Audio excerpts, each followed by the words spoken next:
Welcome to Own It, Your Business and Your Life with Nicola Cairncross and Judith Morgan. In this podcast, we're going to cover everything you need to embrace to become a successful entrepreneur, marketing, money, and much, much more.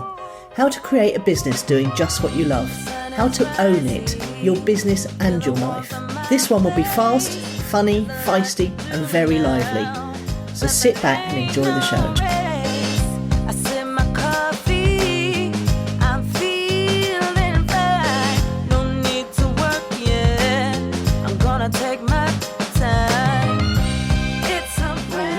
Morning, how are you? Oh, groovy, how are you?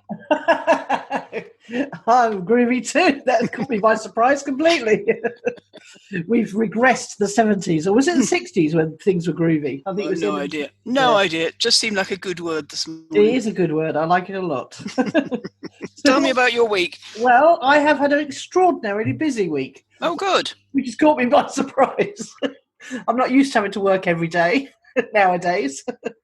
Yeah, no, it's been a very busy week. I've had I've had a flurry of incoming potential customer consults, and that's interesting because they've all paid.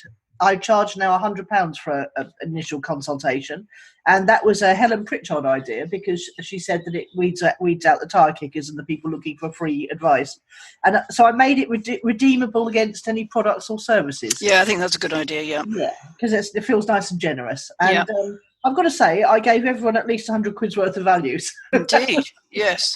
But one of them was an interesting call because it was someone who I used to know 20 years ago, got in touch. And when we lived in St Michael's Road and all our kids were tiny, and she was called the High-Heeled Healer. And we liked her enormously. She was a very much larger-than-life character. Started out life as a bunny girl, Playboy bunny, and went on from there, really. But she had turned into a property investor, and she had a big house down in Littlehampton on the seafront. And then she then with a builder partner, and then she went on to buy 2 smaller flats and renovate those. And she rented those out and lived in the big house. And when her and her partner split up, she sold the big house, apparently, and went travelling around Asia and Thailand and all the Far Eastern countries. And she said, quite honestly, I've lived off the proceeds of that house. And now I'm back living in one of the flats, which is perfectly adequate for my needs. And my ex is downstairs in the other one with his new wife. And I thought, how very civilised. Very modern, yep. And how lovely when you split up from someone that they continue giving you money. But no, she says we all get on really well. And so she wanted to know how to, because she's got this book and she just got the rights back from the publisher. So we all went on our workshops, and she is very good. So she wants to resurrect her book and turn it into a digital version. And I said, well, I can certainly help with that. And she said, and then I want to run online workshops. And I said, well, I can certainly help with that. But then she introduced me to her son, who is an extremely dynamic music and sports producer. He runs, well, basically he went to college to learn how to be a sports chap, started running student parties down there, made an absolute fortune and extended it all over the country, started up a sportswear brand, which he took to, a really good turnover and then sold for lots of money. And he runs now a festival in Bournemouth where people come and play sport in the daytime and then party at night time. And he's very rugby orientated, Judith. So I thought of your brother immediately. And so he was incredible, high energy consultation, that one. And he basically, obviously the COVID has just knocked his business sideways, but he's got plenty of resources and he's got a fantastic team that he wants to keep working. So he just basically wants to take it all online and start an excellence academy and help people who want to run music festivals in the future and all that stuff. So we got on like a house on fire. Well, that's right up your route, music festival. Absolutely, yeah. And so again, I knew with absolute confidence that I could totally help him. And I'll tell you what the outcome of these conversations was later on. But okay. A really good fun week. Okay. But what about yourself? Well, that little interruption we just had has blown some of my news, which is the owners of the big house and the little house returned on a repatriation flight the night before last, which means I'm on the move again within a fortnight because they'll want to live in here when the house next door is B&B'd, and that may impact at least one Thursday recording day in a fortnight's time. So I'll let you know when I know about the dates about that. Mm-hmm. The weather changed yesterday from unbearably hot to having to put the central heating on, and that was good for me because it was so hot in the afternoon that 2 days before I couldn't get anything done. Yeah. And one day I even had 2 naps because at 27 degrees without aircon, I'd literally no idea what to do with myself except, sit and perspire or sleep, really. And I chose the latter. You what? Even I had a nap that day. Oh, it was and actually it does that, doesn't it? It makes you nod off. I've had a small PPI win. Oh, really? 1,400 quid. Now, get this, in the name of my company. Not only did I not know that was a thing, that, it wasn't just human beings, but it could be legal entities as well. I had no idea the claims company were even applying for those on my behalf. So that was a nice surprise. Yeah. And last week after we spoke, I had a nice little run into town to Marks and Spencer's. As you pointed out, I was on a very high vibe that day. And I sometimes celebrate by going to get treats at Marks and Spencer's. And I noticed that at Marks and Spencer's, which is the only place I've been really, no one's ever asked me to wear a mask. In fact, I don't own a mask. Co-op thought they might bring them in for you, didn't they? It's gone out the window now. Nobody. Yeah. People, the odd person's walking around Shoreham with a mask, but most. But actually, throughout, nobody's ever wanted me to wear a mask. No. It's well, I think most people realise now that it actually only protects the wearer and from shedding on others, and it doesn't protect you from catching it, and it's actually bad for you. Well, interestingly, my friends who've just flown back into the UK, well, oddly, they arrived, what day is it today? Thursday. They arrived the night before last. So Tuesday was their travel day. And their daughter came round to see me yesterday to collect some things. And I said, shouldn't you guys be in quarantine? Because when you fly across international frontiers, you have to quarantine yourself for 14 days. And she said, yes, but it doesn't start until the 5th, which is tomorrow. So they flew in on the 2nd, but they don't have to quarantine themselves for 2 weeks.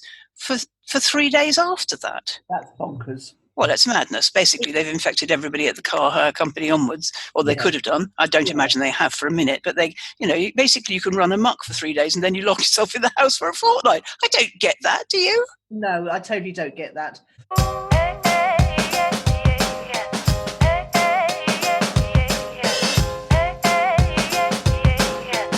That's your week. Okay, yes. So we're on to Fueled by Fire now. Yes. I invested in the Story Grid Big Idea training at the weekend, which turned out to be about 10 hours of watching Shawn at the front of a room with loads of people in the room who I recognised, which was funny. And then Q&A sessions from each session, and also some extra resources based around the Malcolm Gladwell book. They took that apart and analysed it, and so everything they were talking about in the videos was sort of related to a book that I've read. And Outliers or one of the other ones. Tipping Point. Yeah. And I really enjoy this chap's voice. I really enjoy his manner. He's very self-deprecating, which is what's his surname? Shawn, you said? Shawn Coyne. It's SHAWN Coyne, COYNE. Yep. And he's the one who was a big hotshot editor and is now helping other people. Yep. And I really enjoyed it. I'm getting a lot from the Q&A sessions because although a lot of it was I understood a lot of it from listening to their 150 hours of podcasts. It was a good, concise roundup of a lot of things, but there was quite a lot of new stuff because it was talking about, business fiction, non-fiction books rather than creative fiction. So I really enjoyed that. I binged that at the weekend. And my Money Gym hard copy of my paperbacks arrived because I've decided I'm going to do live sort of reading discussions of each section one by one. I have to create videos for the Money Gym Financial Intelligence Program series, and the only way I can think to make myself do it is to do it live and, experiment with these bits of software where you can stream onto 10 different platforms at once. Yes, you told us about a fortnight ago. Why a hardback? Well, it's not a hardback, it's a paperback, but I needed something to hold up and brandish about. Yes. And you can't do that with an ebook. No.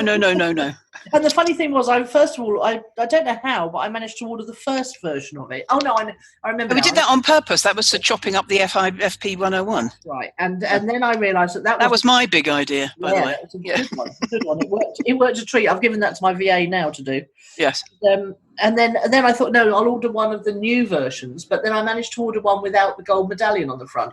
And it was only when I went to check why it wasn't being dispatched rather than the second edition was that I realised that I'd actually forgotten to press publish in KDP. Oh, Christ. You ordered the wrong copy of the book and you'd forgotten to publish a version of it. Well, I'd forgotten to publish the most recent version, so they were still defaulting to the Bookshaker version, the Joe Gregory. Totally balmy, Nicola Cancross at times, aren't you? I know. I despair at times, I really do. It's a miracle I've got this far. So anyway, I said to Joe, I said, there's some sort of muddle going on at Amazon. I ordered my third edition and I got your second edition. Is there any chance you could take it off of distribution? And they had said they would do that. So, yes, they had, yeah. And so I thought, I'll just go and check in KDP to make sure that yeah. Of course, there it was. They're going, you still need to press publish. Oh, my God. Mad old stick. I know. So now I'm going to be brandishing my Money Gym book while reading aloud in the style of David Walliams. And I'm going to model myself on David Walliams and who's the other chap? The tall, posh chap. Oh, lives in Norfolk. Come on, Stephen Fry. Stephen Fry. That's it, yeah. So I'll be attempting to do that over the next posh chap doesn't give me very many clues. Norfolk was quite a good clue. That's right. If you know anything about Stephen Fry, that's where he's come from. Yes. So I'm very fueled and excited, as you can hear. Okay. Generally. What about yourself? Oh, well, I've prepared a short dissertation for you in the What's Fueled of Fire section this week. It's knees news. Okay, knees news. Yes, knees news. In January, I announced it was one of my 2020 projects that I would find a non-surgical solution for my knee pain. So it's one of my 2020 projects. And at that point, I thought it would either be Althea, who is the lady I had the free consult with but wanted too much money to handle me singly, and I didn't want to join her group, or an app called Curable, which even in lockdown I haven't had the patience to interface with yet because it's just too, I don't know, whatever. But I thought you might like to know the various protocols I've been following, not just you, but the listener, of course, and typically, because I've done them all simultaneously, I have no idea which one or which combination of ones is actually working. But honestly, if the pain is less, who cares? So I've got a numbered list of 6 things I'm doing differently, and I think a combination of 5 of them holds the answer.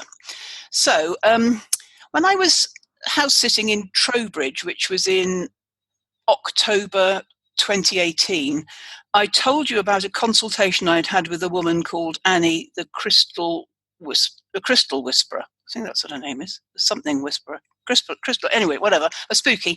Yes, the Crystal Whisperer. That's her thing. And she works in Ada with a Facebook friend and colleague and former client, Joanna. And Joanna and I are quite close because we have a lot of sort of spiritual interests, and we don't actually speak, but we usually PM each other at least once a day. And they are both working on remote healing on me without necessarily discussing with me when they're going to do it. And sometimes they do.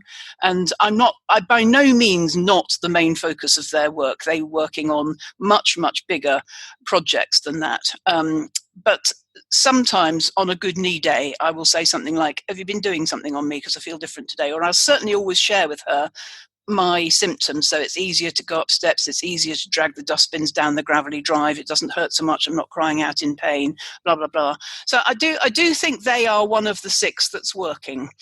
I've been doing this thing, intermittent fasting, which is said to promote fast healing, depending on how you do it. So everything I'm going to eat in a day, I eat within a 6-hour window and fast for the remaining 18 hours. And you'll remember from when we started to watch, what's his name? Michael Mosley. Yeah, who invented the fasting thing. We watched the science program on BBC at the beginning, and he, the longer you fast, the faster your body starts to heal. So, if I can't do it in a 6-hour window, which would leave 18 hours in and 24 for the healing, I try and do it in, say, 8. So I've got, so there's like 12 to 15 to 18 hours a day where my body is just healing. It's not digesting food or anything like that. Yeah. I find this very easy. I'm a bit like a camel. I can go a long time without something to eat. And actually it was low carbing that did that for me. It changed me from a person who was always hungry into a person who wasn't always hungry, because without carbs you don't have that craving all of the time. Yeah. So I definitely think that's working. I remembered that the 432 and the higher numbered music I select on YouTube for the healing properties, and they've got them in the titles. And the higher numbers you go, like 532 and 8 something, the more efficacious they are. And sometimes I have them on for hours a day. So earlier in the week I was quite stressed about something, and I picked one of these that was 10 hours long, and I thought, well, if I've got to listen to it for 10 hours before I feel better, I'm going to listen to it for 10 hours. And at some point the television asks you, are you sure you still want to keep watching this, Judith, because it's been off such a long time? You have to click yes, otherwise it turns itself off. Just for the benefit of our new listeners, tell us about the healing music again. 432 hertz. If you just go onto YouTube and search 432 capital H small z, it'll bring you up a full range of music tracks, some of which are lovely and some of which are quite jarring. So you've got to listen to a few until you find a few that you like. And you must start at the 432 because you need to kind of break yourself in. And then when you've broken yourself in, you can go up to higher numbers. But you can pick for what you need. So you can have 432 hertz music for, well-being. You can have it for sleep. You can have it for financial abundance. You can have it for whatever you like. But what it generally does for me, and obviously I've been picking these healing ones, so this is part of my matrix of solutions, but it's not a deliberate, yes, it's a deliberate choice to pick the healing ones, but I'm not sitting here thinking, I feel that music's very healing. What I feel that music is very calming. Yes, I agree. And I have it on very low. And so if you're stressed or tetchy or cross or any kind of adverse feelings you don't want to be feeling, if you have that on, breathe in and out for a bit and then just leave it on very quietly. I have it on 11 is the setting for the audio, which I like, which is just below sort of listening level. It's sort of not as low as subliminal, but it's not annoying. I'm not actively engaged with it. It's just going on quietly behind. And sometimes I have it on behind, say, my brain training, because it doesn't distract me from that. So we're at 2-woman team of healers, intermittent fasting, and the 432 music. Now, this is the fourth one, which I don't think is helping, but I've been doing some green juicing some mornings instead of coffee. I don't think that's the one. That's my one that I've put in the list, but I'm not convinced it's the one. There's an event coming up in my life, and in my mind, and I've told the healing ladies this, I've always tied it to a spontaneous healing. And the closer we get to the event, the more fluid my knees are and the less pain I have. And ditto my singing voice, which I completely lost. But when I went on to this trip last Thursday, when you said I was having a high vibe day, I was having a high vibe day because my knees weren't hurting. And I was driving into town. It was a lovely sunny day, and I was buying myself some treats. And I was singing on the way back, and my singing voice is coming back. It had completely gone. So my knees are coming back and my singing voice is coming back. Now, woo-woo, honestly. And then point 6, which is why I checked with you earlier in the week about vitamin D, because David Wilcock suggested to me 2 months ago at the beginning of this thing that I should be anybody that took 10,000 IUs a day for the rest of their life would never be sick. And that's 10 times the dose that you're on, for instance. Yeah. Now, you can Google that, and the world is 50-50. It's far too many. Should be taking that. Terribly dangerous. Or there's David Wilcock saying if you have 10,000 IUs of vitamin D a day, you'll never be sick a day in your life. Now, that's 6 points. Let's leave green juice out of it, but I think the combination of the rest of them are giving me, and let me just tell you what a difference it makes. For instance, not just less painful and more fluid walking. And last week I noticed when I was dragging the bins down the drive that I was whizzing back up with one of them, which would sometimes be impossible. But things like when I'm in bed at night, if you lie on your back, I can't lie on my back anymore because straight legs, they lock because of the knees. And that's painful because then oh my God, I've got to move it, it's going to hurt. But also such things as if the bed linen is heavy, like you've got an extra blanket on and a duvet on, you use your legs to move your bedding, and that hurts me. So it's even things like, in bed at night, this isn't as painful as it often is. So, there's lots of markers where I can see it and feel it improved. I'm intrigued that you don't think that making your body more alkaline with the green juice isn't helping. I just have a sense of when I measure these, I just haven't done it enough for it to result in the results I'm enjoying. Yeah. Okay. Do you do, that testing thing where you hold your arm out? Kinesiology? Yeah. No, but I do have things like apple cider vinegar. I've had apple cider vinegar gummies for a couple of months. I'm on drinking it in the water today. That alkalizes. And so do bananas. I do alkalizing, but I just think that the ones I've picked out are more powerful. Vinegar's alkalizing? Apple cider vinegar. Oh, okay. Yeah. And interestingly, so is grapefruit. Things you think of, and lemons, things you think of as sharp and therefore acidy are alkalizing. That's Isn't that why funny? people have lemon juice in their water in the morning. Yes. Oh, okay. Oh, yeah. Right. Okay. And I have no idea what combination it is of those. Could be nothing. Could be all in the mind. But it doesn't matter, does it? No, it doesn't matter as long as you're feeling better. That's quite right. Yeah. Anyway, there we go. News.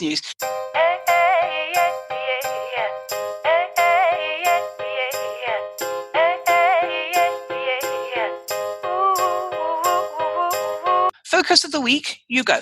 Right. Well, something has been impinging on my consciousness from several different directions. And I mentioned we were talking about what we should talk about today. And I said, well, I've got this thing, that, and you weren't sure if we could make a good discussion out of it, but I'm pretty sure we are going to be able to. All right, go for it. Okay. So manifestos. Have you got a manifesto? What are manifestos? Do you need one? What can you use them for, etc., etc.? So I stumbled across it because someone who I follow on and not, he's not everyone's cup of tea. I know that, but he does think differently. He was one of the person when I interviewed people for my Money Gym top tips about money. He was the one person who not only came up with a really fantastic tip I'd never heard before, but he came up with two good ones. So he does think a bit differently, and it's Dan Priestley from previously Triumphant Events, now called Dent, and he's written a couple of books about being oversubscribed. And he came up with some really good ones, and I actually, they were so good, I watched a video of him talking about them and wrote them down because I thought, there are quite a few interesting ones in there. And then you mentioned that you've got a client called Nicola Semple, who has on her website got 8 points in her manifesto. And I was thinking, if I was going to write a manifesto, and I know we've talked about this in the past, what would it be on, and what is a manifesto? And I think it's a short, sharp list of the beliefs you hold that you try and live by, and that you would share with clients. And in the same way as we shared the top 3 things we'd like to have shared with our 25-year-old selves a few episodes ago. And I was thinking about it today, and I actually wrote mine, 12. In fact, I had to lump 2 in together. I could have gone to 14 quite easily. And mine are divided up into the main 3 things I'm interested in, which is mindset, marketing, and money. And then I thought, well, what could I use these for? And I thought, well, these are, whenever I do the Be Everywhere Online stuff with people, I always try and encourage them to come up with 12 pieces of content to talk to camera about in an animated, passionate fashion, if possible. And these, 12 things on your manifesto would be good to use for your first few bits of content to see what resonates with people online and what people want more of. And then I thought you could also put it on your website, because that would tell people, you could link to it from your About page, which is still the biggest, most visited page on your website after the front page. And you could also even put it on your About page if you weren't very sure about what to put on that. And then I thought, that's all really interesting, and I do you want to have some interesting snippets if you Yes, I'd just like to say one thing before we start, which is when Nicola created hers, I did say to you at the time, do you think this would make a good focus for a thing? You and I need to write our manifestos, and then we'll do a show about it. And of course, we never did it because I think it's actually quite a hard thing to do. And of course, typically, you've banged yours out this week, haven't you? Well, when you mentioned it, I love the idea, but I was just so deep in the weeds with doing. Yeah. I didn't have the headspace to even think about it, really. And of course, you've been on a workshop at the weekend about writing things. I have, which is obviously... And a manifesto is a story of sorts as well, isn't it? It is, yeah. And I mean, I've written my story. If you go to themissingchapter.club, you will find my written version of my origin story, if you like. Because we had to do that as part of an exercise. I can't remember what I was doing then. But anyway, so here's my manifesto. I'm going to hit me with your snippets. All right. So very quick. I've actually changed the order. I usually go mindset, marketing, and money, but because I'm focused on the Money Gym book at the moment, I've gone the other way around. So number 1, the trick to money is having some. There's a book of the same name by Stuart Wilde, and I thought it's so important, no matter how poor, to start saving. And someone I know, the Brighton gal, who is very active around influencer, she swears by the Plum app. And apparently the Plum app, like my Revolut card, takes rounds up every purchase you make and spirits the change away into an unseen account. And it does mount up pretty damn fast. So no matter how poor you are, you can start saving like that. Sorry, how is this a manifesto?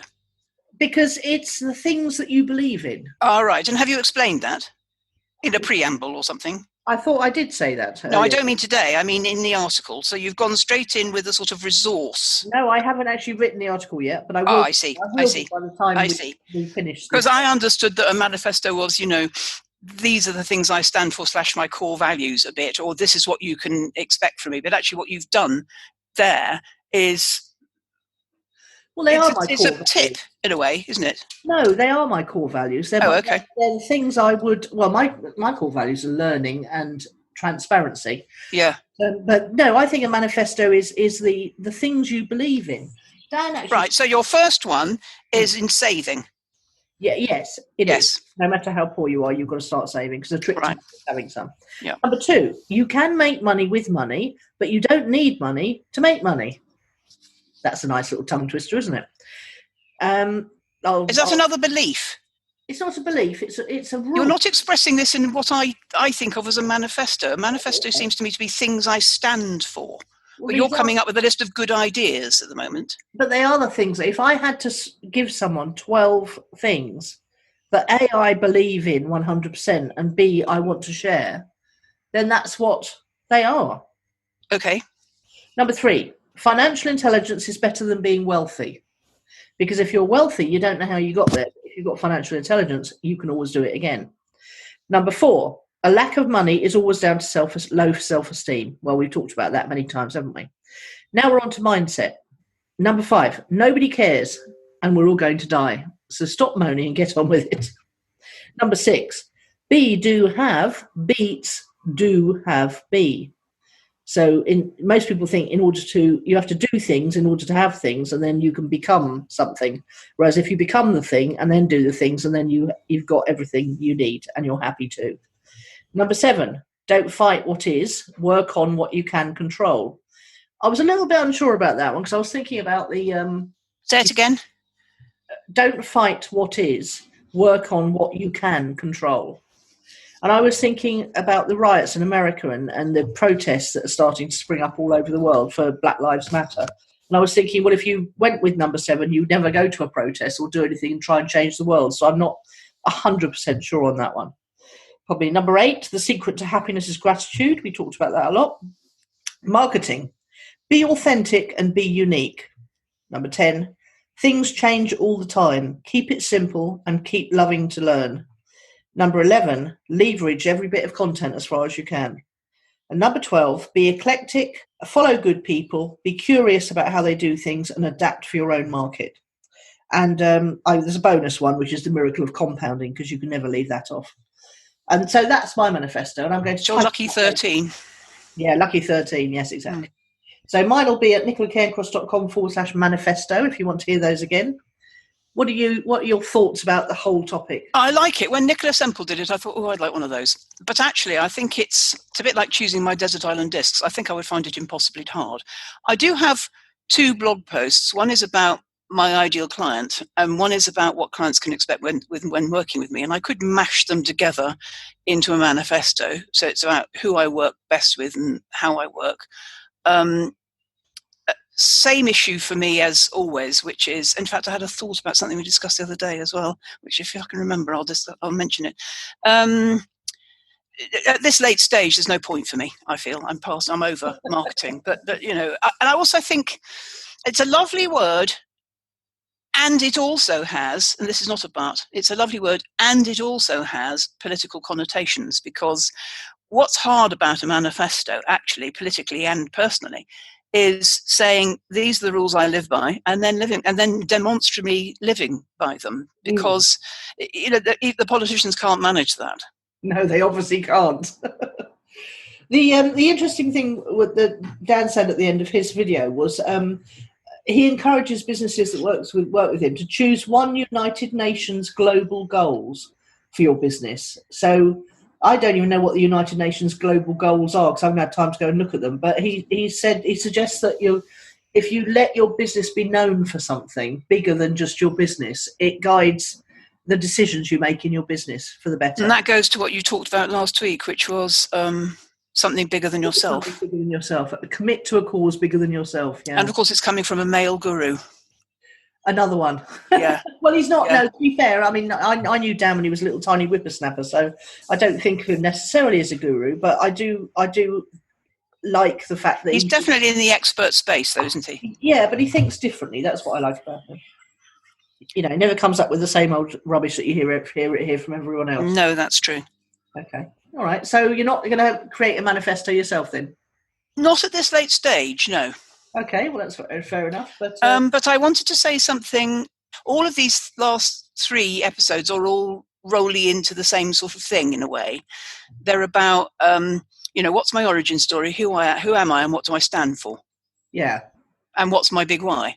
They're all about, they're sort of marketing 101 in a funny sort of a way, which is, some sort of pillar content and core blocks you could have in place. And some things you want to think about. They are a bit difficult to think about too early in your business, aren't they? Because they're refinements in a way, because at the beginning, you don't really know the answers. And even now I would feel, in order to do justice to it, that I had to work at it for quite a long time. Funnily enough, Jordan Peterson's 12 Rules for Life that's another great example. It's a manifesto, actually, about the things that he believes are important. Yeah, absolutely. And then the thing that I liked about it when I was thinking about it was that it's so useful to get you started with creating content, because if you don't know who your customers are or who they're going to be or who your ideal client is going to be, then by talking about the things that you hold dear and believe in, you are going to attract people to you. For example, I'll give you a good example of this. One of my mentors believes that I shouldn't do lives to camera. Yes. He feels that I'm not going to, by doing that, I'm not going to attract the kind of client that we had agreed would be my ideal client going forward. Yeah. And but I feel stifled and like I'm not expressing myself by not doing anything, putting anything out there apart from. And then when I had these calls with all these 3 people, I realized they were all creators. They're all, really creative people who've produced a book or created businesses from nothing. And I felt that I really need to, how else am I going to reach those people? And the guy who, the music festival guy, he said, I've watched loads of your videos. Since Mum told me about you, I've watched a load of your videos. I like your straight talking style and I like what you stand for. So somehow what I stand for comes across in my videos, no matter what I'm talking about. And interestingly, he's a young man, isn't he? He's in his 40s, early 40s. And actually, is he in his 40s? Yeah, early 40s, yeah. Oh, okay. So yeah, the high-heeled healer must be getting on a bit. Well, she's very glamorous, but she is older than you think she is. Yes. Yes. Yeah. So it was interesting because. But he's indie. I think the targeted client that your mentor felt you weren't going to reach with your Facebook Lives was a different demographic slightly. Yeah, it was. It was people like him, a sort of quiet, mature. Yes. And actually, I really would rather work with the energy of creators, I think. So. Also, this guy did sort of know you in a roundabout way because his mum would have given you a clue. Well, that's the other thing, because I need to reach out to new people, and all of those 3 calls were warm prospects who knew me from somewhere else. Yeah. So, if you're going out to cold prospects, you have to share something of yourself in order that people can relate to you. And starting with 12 bits of content around what you believe in wouldn't be a bad place to start, I don't think. No, I think that's true.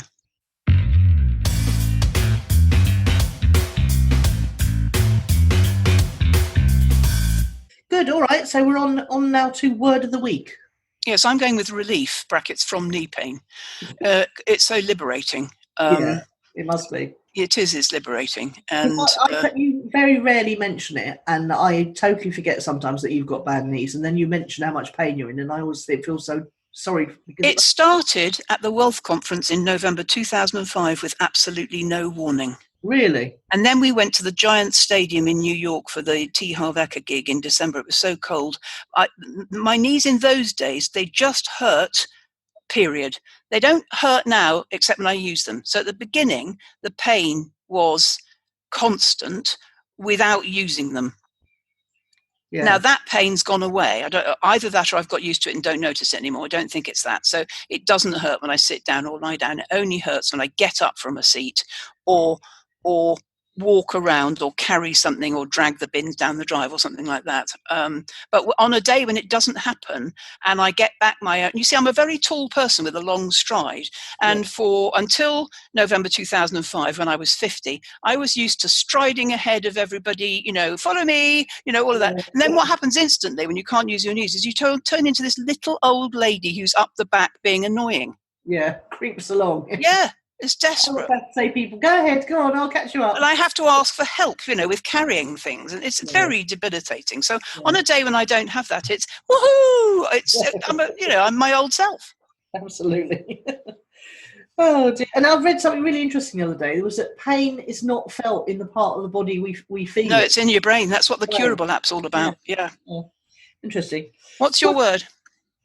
Restart, because I really genuinely feel this week's been a week of everyone coming back to waking up and coming back to life a bit and thinking, how can we get things going? And I've definitely noticed a different vibe this week.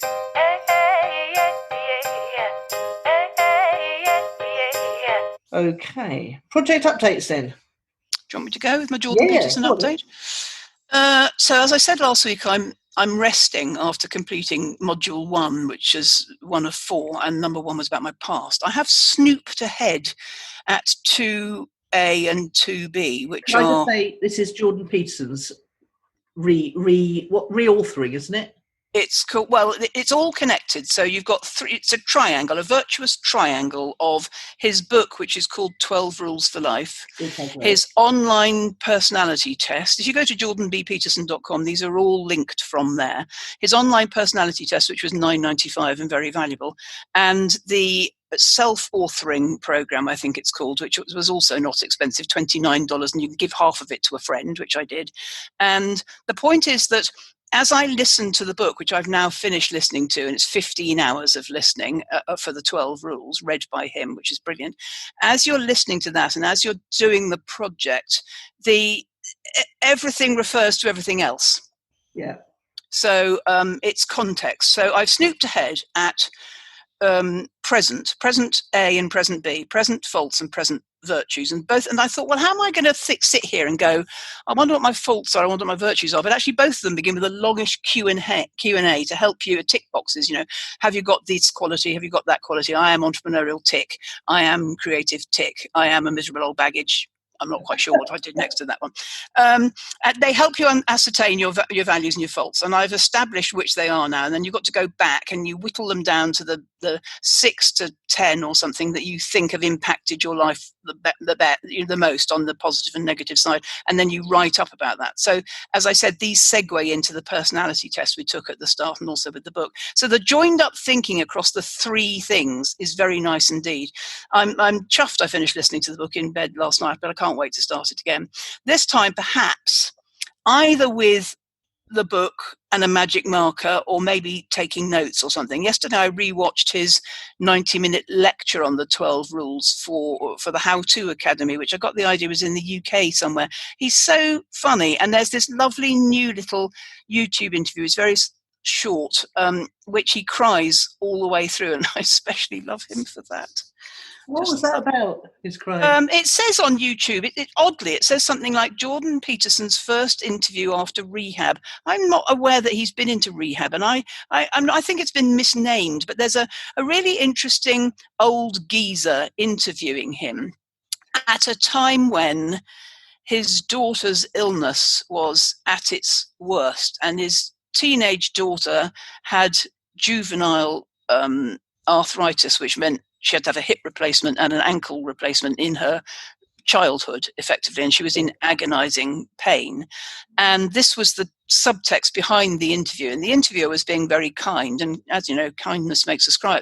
Why does kindness make us cry is a blog post I wrote, which is one of the major traffic generators to my website, because it's something people clearly Google. Why does kindness make us cry? It's loveliness that makes him cry in a way. But the interviewer is saying something very interesting, which is he's an old geezer, and he says, and this is my experience of it as well, he says, my my sister, who is basically the same age as him, an old woman, say my age or older, really likes your book. And then he tells the story about a man from his hometown who's never been anywhere and never done anything in his life, who also likes the book. So he's basically saying his sister is an intellectual and this chap from his childhood isn't, but they both value the work. And that's one of the things I love about it, is how universal it is. And you know what? It talks about the Bible all the way through, which and even that didn't put you off. You off. No, it didn't at all. The thing about Jordan Peterson and rehab is it was quite a shocking story. His daughter actually told the story. I think it was on his blog. He got addicted through no fault of his own to prescription medication that he was prescribed either for depression or for anxiety. Okay. And he really ended up in a very, very bad place, and he was really very ill with it. And he had to go to rehab. But it's another example of people prescribing really, really, really, really strong drugs with the person who is taking them having no idea how. Well, the same thing happened to his daughter. She did know, but she had to have OxyContin because nothing touched the pain of this bone crumbling disease that she had. Yeah. And then, of course, at the end, when she came off, there were two symptoms that she described when she came off. I can only remember the second one, which was like, she said it felt like ants crawling inside your body. Crawling up your skin from the inside was how that was described. Interesting that both he and his daughter have had that. Yeah. Well, it totally apparently was, misdiagnosed. Well, if a clinical psychologist of his abilities can fall prey to that, then any of us can. Well, it is absolutely frightening, and the thing is, there's a massive opioid. Yeah, I know that. Yes, I mean, I haven't gone on to those, but actually, I've wanted to for my knees, and I did share a house at the beginning with somebody who was a drug addict, and we used to, a painkiller type of drug addict, and we used to joke about, I wish you could get me some of those. But actually, and I've been worried, and I've always been worried about what I call the Robbie Williams tendency, which is an addiction to over-the-counter ibuprofen in my case, which is, it's all right when you have it when you're in pain, but sometimes I think I might have a couple so I'm not in pain later. And that's the point where you think, that's a slippery slope, Judith, don't do that. Well, absolutely, because I get hip pain at night, and whenever I have to turn over a lot, and I definitely notice that the nights I take some painkiller, I get a better night's sleep because my brain's not firing off pain signals to me. Yeah. But I am aware of that slippery slope, so I'm being very careful with it. Yeah. Okay, so that's your project updates. And, yes. I've got a couple of bits here. We're up to 148,639 all-time downloads, so we're near 150,000, which is another landmark. That'll be nice. We're regularly topping 1,000 a week, which is also really nice because that's 2.5 times what we were. Yeah, absolutely. And but my personal projects, I've got to redo my website. I can't stand this cobbled together mishmash I've got at the moment between what Steve and I did with it and then what the chaps in Australia did. And I really want to overhaul my follow-up email sequence, because even though I know that people are less and less engaging with email, I know that my demographic do engage with email. So I want to bring all the different streams of follow-ups into one big follow-up, just really simplify it all. But when I'm going to do that, I've got no idea. And then there's a new book. And the other thing is my membership intake. I was thinking I wouldn't bother fixing this because there weren't that many new members coming through, but 3 in 1 week's made me realise I do need to do something about it. When people sign up for my membership, they get the email confirming their purchase. They get the email telling them how to, what to do when they get into the site, but they don't get the email giving them their username and password.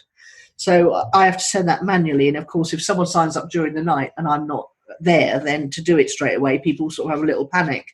And it doesn't give a good start to a relationship, I think. So I've got to get that fixed. But apart from that, not much going on. Can I draw something to your attention? Last week you said that Margell had managed to fix something on your website that you didn't like, which was that your colour button. Yes, it happens on our website as well, which is because you're using the same button for them to download the PDF. The salmon pink, I think, was an Own It colour, and now we've got this jarring orange.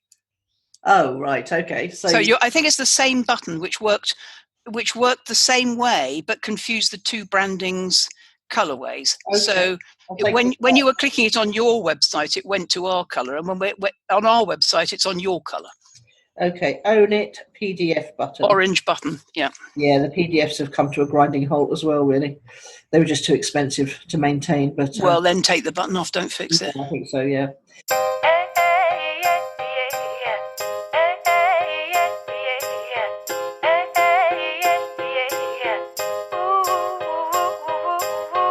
Okay, that's it for project updates. Who or what's impressed this week? Oh, I can be very quick. Do you want me to go quick? Yeah, go on then. There was a program I used to watch a long time ago on ITV, and I lost interest in it. And I'm very snobbish about ITV anyway. It's Long Lost Family. Have you ever seen that? I love that, yeah. Yeah, well, it was good in Series 1 and Series 2, but then they went to Series 99, and I lost interest about halfway through Series 2, typically of me. But this week's show, oh God, I can hardly even begin to tell you about this. This week's nightly series is about foundlings. Do you know what a foundling is? No. It's a baby that's abandoned. A woman has a baby and then abandons it in a public space for somebody else to find it. Oh, yeah. So it's not that they had a baby in a nursing home and it was taken away from them in the 50s or anything like that. Yeah. It's that nobody knows who this baby is or what their baby's birthday is, and they're found in carrier bags in the ladies' loo, or they're found on the front seat of somebody else's car or something like that.